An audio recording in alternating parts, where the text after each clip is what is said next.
Estamos de volta, esse é o terceiro e último bloco. A gente sempre agradece você que tem acompanhado a gente. Também esperamos que você, durante essa temporada, compartilhe aquilo que a gente tem conversado aqui. Também dê as suas sugestões, fale um pouquinho daquilo que está acontecendo, dos sentimentos que você vê de desarmonia aí pelo mundo. Então, compartilhe com a gente aquilo que você tem vivido, vivenciado, e aquilo que você tem ouvido aqui também faça com que chegue a outras pessoas. Nós, como já se tornou o nosso hábito, a gente vai assistir agora um vídeo do pessoal lá do Ponto de Referência. Acompanhe o vídeo sumarizando alguns pontos importantes do tema dessa semana. Depois a gente volta também com a música da Ana Beatriz. Então fica aí, a gente volta para cá daqui a pouquinho.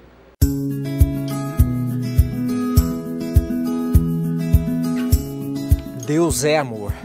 E já na criação, Deus demonstrou todo o seu amor. Tudo que foi criado era muito bom.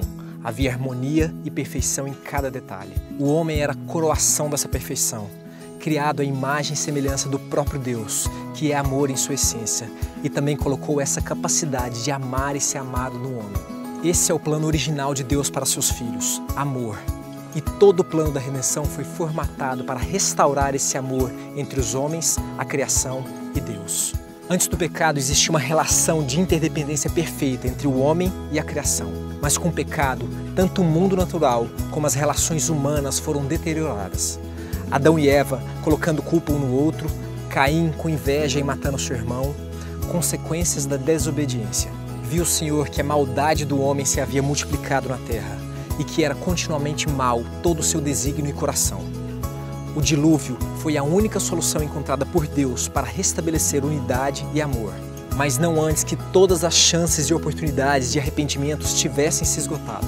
Através da família de Noé, a humanidade teria uma nova chance. Mais uma vez, ao invés de confiar e adorar em Deus, o homem optou pelo caminho de rebeldia e falsa adoração. A tentativa de construir uma torre muito alta que chegasse ao céu mostrava que, assim como Lúcifer, almejavam ser como Deus. Novamente, o Senhor interviu, confundindo as línguas, de forma que eles se dispersassem pela terra. O resultado dessa divisão vemos ainda hoje, através de discórdias e guerras entre povos que se formam dessa divisão. E mais uma vez, Deus usa de misericórdia em seu plano de unidade e amor. A promessa de Deus a Abraão é que, através dele, seriam benditas todas as famílias da terra. Através de um homem sem filhos, uma nação de sacerdotes seria levantada para mostrar novamente o amor de Deus. E seu descendente, descrito em Gênesis 3, surgiria para esmagar a cabeça da serpente, extinguir o mal e unir novamente a humanidade em Deus. Tudo porque escolheu ser amigo de Deus e viver com fé e obediência, mesmo sem entender e mesmo morrendo sem ver a promessa sendo cumprida. A escolha de Israel mostra que Deus não nos escolhe pelo nosso poder e força, mas mostra que seu poder escolhe uma nação insignificante e escrava como seu povo, e que ao confiar nele poderiam se tornar a maior nação da terra e luz para todo mundo. E você e eu, ao escolhermos obedecer e amar a Deus, somos parte dessa promessa de ser luz a esse mundo de escuridão. Que a paz seja convosco. De volta, mais uma vez, obrigado ao pessoal do Ponto de Referência por sempre ajudar. É muito legal quando a gente passa, às vezes, por alguma igreja ou outra, a gente vê o pessoal usando o vídeo para sintetizar alguns assuntos da lição. Então fica nossa gratidão aqui registrada mais uma vez para eles que vão acompanhar essa nossa temporada também. E agora a gente vai ouvir música.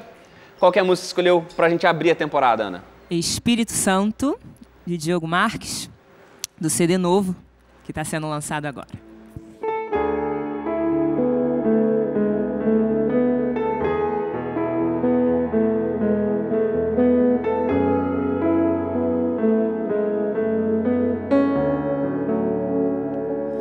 Espírito Santo, em tua presença, inclino minha face para te adorar, dizer obrigado, tu tens me guiado, eu sinto teu poder me consolar. Envolve minha vida, faz morada em mim. Eu quero ser um instrumento teu, pregar do teu amor, testemunhar tua graça em mim, enriquecer-me dos teus dons, provar teus frutos, bondade e mansidão, felicidade, paz, alegria, caridade, paciência, Espírito de Deus.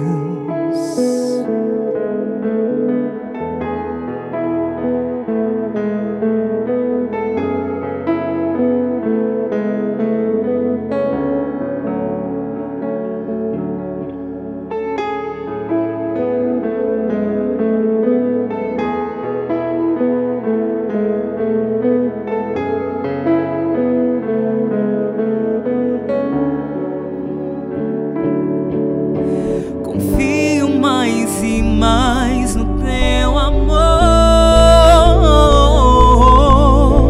me transformando e mudando quem sou. Espírito que hoje vive em mim, revigora minha alma e me faz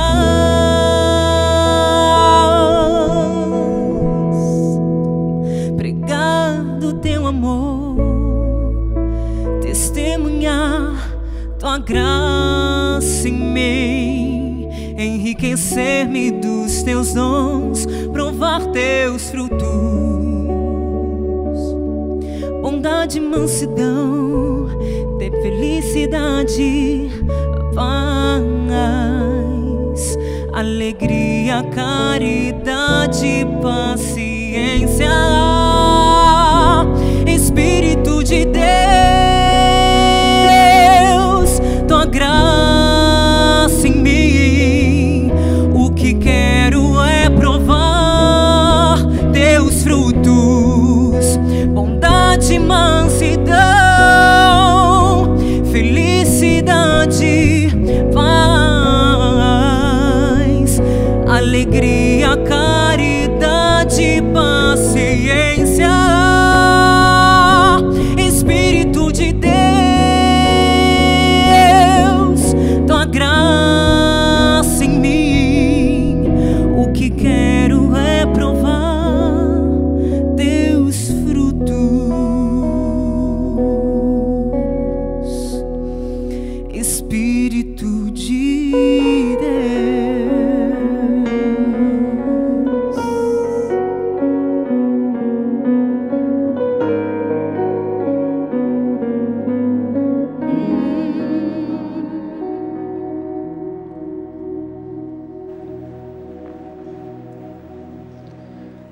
Amém. Que Deus seja louvado. E quando a gente fala, quando a gente pensa no fruto do Espírito, todo fruto do Espírito é um desejo de Deus de promover reconciliação, unidade, reaproximar as pessoas. E às vezes esse desejo existe no ser humano e parece que esse desejo existe ali num episódio. Passa o dilúvio e agora o ser humano se reúne com o desejo então de construir essa torre, chamada da Torre de Babel. É um esforço humano de trazer as pessoas para perto. Agora, por que Deus intervém dividindo? De acordo com o relato bíblico, nesse momento, Deus então faz vir sobre eles a divisão de línguas. Agora eles não estão mais se comunicando na mesma língua. E comunicação parece algo tão fundamental para a unidade. E Deus agora pega esse elemento que os unifica ainda, que é a língua, e divide. Porque um Deus que preza pela unidade promove uma divisão.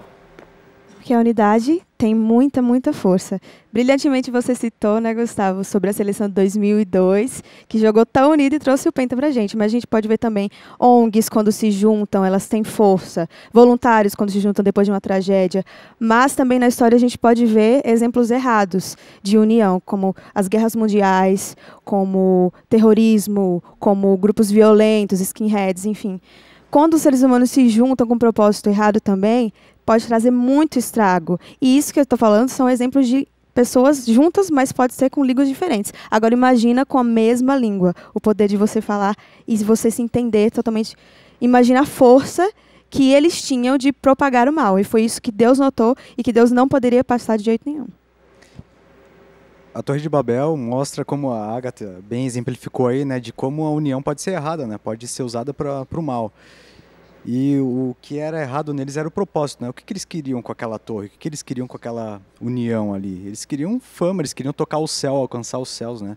De um jeito errado. E o propósito faz toda a diferença. E como a gente já estudou no outro trimestre, eu gostei muito daquela comparação, né, de que Deus interviu nesse momento, né, dessa bagunça que o homem estava fazendo, mudando os idiomas ali, cada um, né, sendo dividido, só que lá na frente, né, a gente vai dar um pulo temporal agora, lá no Pentecostes, Deus faz o contrário, Deus dá ao ser humano o dom de línguas, e daí eles conseguem se entender mesmo com idiomas diferentes, né? Por quê? Porque eles estavam reunidos com um propósito puro e santo, estavam querendo encontrar Cristo, fazer a vontade de Jesus, buscando o Espírito Santo, ou seja, e Deus os abençoou com esse dom, né? E assim eles puderam ficar mais unidos e poder levar o evangelho adiante dessa Querendo maneira. ou não, a língua ela é bastante importante para promover a união. Inclusive, a gente tem aqui o nosso caso do nosso país e a gente reclama muito com o nosso país. Mas se algum estrangeiro vier falar mal do nosso país, a gente é o primeiro a defender. Porque a língua nos une também, dá esse senso de território, de pertencer a um lugar, entendeu? Então, justamente foi isso que ele queria. Então, não é toda unidade que Deus quer. Não é todo tipo de unidade que Deus aceita, é isso? Ele quer uma unidade harmoniosa, uma convivência harmoniosa. E uma que busque os propósitos do céu. Só que, ao invés deles buscarem os propósitos do céu, eles estavam buscando o céu por eles mesmos. O movimento da Torre de Babel, da construção, é muito interessante. Porque você tem os homens tentando subir ao céu e Deus descendo à terra e dizendo assim, eu não quero isso. Agora eu vou confundir essa galera. E o nome Babel significa confusão. E é muito legal, para quem faz comunicação, para quem é da área de letras, gente, presta atenção nisso porque é fantástico, Deus é genial.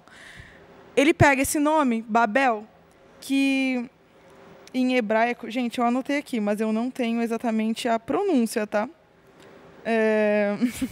Detalhe pro tamanho da Bíblia dela, tá? Sabe aquela Bíblia, quando você vai pro aeroporto fazer uma conexão e a conexão é demorada, você pode usá-la como travesseiro ou como colchão também. Pode receber sua primeira visão, inclusive, com ela. Gente, pesado. Ah, achei aqui, ó. A palavra em hebraico para confusão é Baal. E Babel significa Babilônia também, né? É um sinônimo. E para os babilônios, o nome da cidade de Babilônia significava cidade dos deuses. Então veja a brincadeira que Deus faz, a ironia que é. Era uma cidade dos deuses, mas ela era confusa. Que deuses são esses? Que nós mesmos criamos para a nossa autossuficiência, para o nosso individualismo, para servirem os nossos próprios propósitos. Então desde aí já está bem marcado o que a humanidade estaria fazendo até hoje, né? Existem alguns atos de desobediência nesse único ato que é a construção do Torre de Babel. Quando Deus cria o ser humano, ele diz, olha, povoem a terra. Porque Deus queria diversidade. E eles se juntam aqui. Num propósito único com um propósito errado. Né? E Deus tem que espalhá-los de alguma forma. Deus não estava dividindo no sentido de causar distanciamento, sectarismo. Mas pela necessidade do homem também povoar. Porque Deus ama a diversidade. Né? Eu até me questionei alguns anos atrás, porque uma das maiores barreiras para pegar o evangelho é a língua. E parece que Deus está piorando a nossa missão que Ele deu para nós aqui. Está dificultando as coisas. Está dificultando a missão. Mas foi necessário nesse contexto aqui. Torre de Babel também é um episódio muito importante no panorama bíblico, porque ele é uma divisão. Aqui nasce, entre aspas, a modernidade. Não modernidade como nós entendemos hoje, porque estamos na pós-modernidade. Mas nos tempos bíblicos aqui nasce a cidade. Não é? Então esse é o momento, daqui para frente o mundo muda na perspectiva bíblica. Tanto é que vem Gênesis 12, a gente vai conversar um pouco mais sobre isso, sobre Abraão, quando Deus também muda a maneira de agir com o ser humano para salvá-lo. Deus elege agora. Não haviam eleitos antigamente, e depois de Abraão vem o primeiro eleito, e até Apocalipse 22 Deus trabalha com eleição. Então a Torre de Babel é essa transição. O próprio texto começa, ora, havia na terra, então ele liga os capítulos anteriores, do 10 para trás, e ele já está apontando para Abraão. Uma vez que o homem ele já está se distanciando de novo e facilmente, né? Parece que o homem é assim, né? Veio o dilúvio, veio Caim e Abel, veio o dilúvio, e agora a Torre de Babel, o homem sempre indo distante de Deus e distante um do outro. Eles estavam próximos fisicamente uns dos outros, mas não estavam coração a coração, não havia senso de comunidade, o propósito era outro, né? A visão que eles tinham de Deus e da humanidade era outra, e Deus tem que agir. E a ação de Deus vem em sequência, que é Abraão. E a gente volta a esse tópico de família também, porque falar de Abraão é falar de família. Isso. Como a gente vai ver. Pensando sobre Abraão, eu quero deixar com você Gênesis capítulo 12, versículo 1, quando Deus chama Abraão. Pegando esse pensamento do pastor Bruno, Deus tem que promover a divisão, Deus tem que trazer a divisão. Deus tem que trazer a divisão porque unir-se pelo propósito errado não é união, não é uma união válida. A unidade ela tem que surgir de propósitos válidos, propósitos que vêm do céu. Deus traz a divisão, mas ao mesmo tempo que Ele traz a divisão, Deus ainda sempre tem o mesmo desejo, que é reunir os seus filhos, quer trazer os seus filhos, quer criar família, quer criar unidade. Aí Ele chama Abraão e através do chamado para Abraão, Ele diz, em ti serão benditas todas as famílias da terra. Eu vou abençoar todas as famílias da terra. Eu amaldiçoei a terra, mas as famílias da terra eu vou abençoar, eu vou fazer uma grande família. E Deus então, ao eleger Abraão, ao escolher Abraão, ao criar uma aliança com Abraão, a gente vai falar disso na próxima lição ainda, um pouquinho sobre a ideia da aliança. Deus cria então uma oportunidade pela qual Ele pode trazer de novo a harmonia, Ele pode trazer de novo a unidade. Nós estamos apenas começando essa nossa caminhada nessa temporada. O convite que fica para você é para entender que em nenhum momento a Bíblia está passando por cima ou querendo que você passe por cima da sua individualidade. Na Bíblia existe espaço para individualidade, mas o que não funciona no reino de Deus é individualismo. Não há espaço para seres que se colocam acima dos outros e que acabam, dessa maneira, destruindo o coletivo. Deus está nos chamando como igreja, como indivíduos também, a viver o plano dele para a unidade. Durante essa temporada, você será convidado constantemente a pensar sobre isso, a tentar não viver tanto de cabeça baixa, acompanhando celebridades que você acha que faz parte da vida delas, mas não faz. Mas viver fazendo parte da vida de gente de verdade, se conectando de verdade com as pessoas, vivendo não uma paródia de vida de comunidade, mas vida em comunidade real, verdadeira, que é o plano de Deus pra gente. Que Deus te abençoe. Eu espero você na semana que vem para o nosso próximo encontro aqui no Código Aberto. Te vejo daqui a pouco. Aliás, te vejo na semana que vem.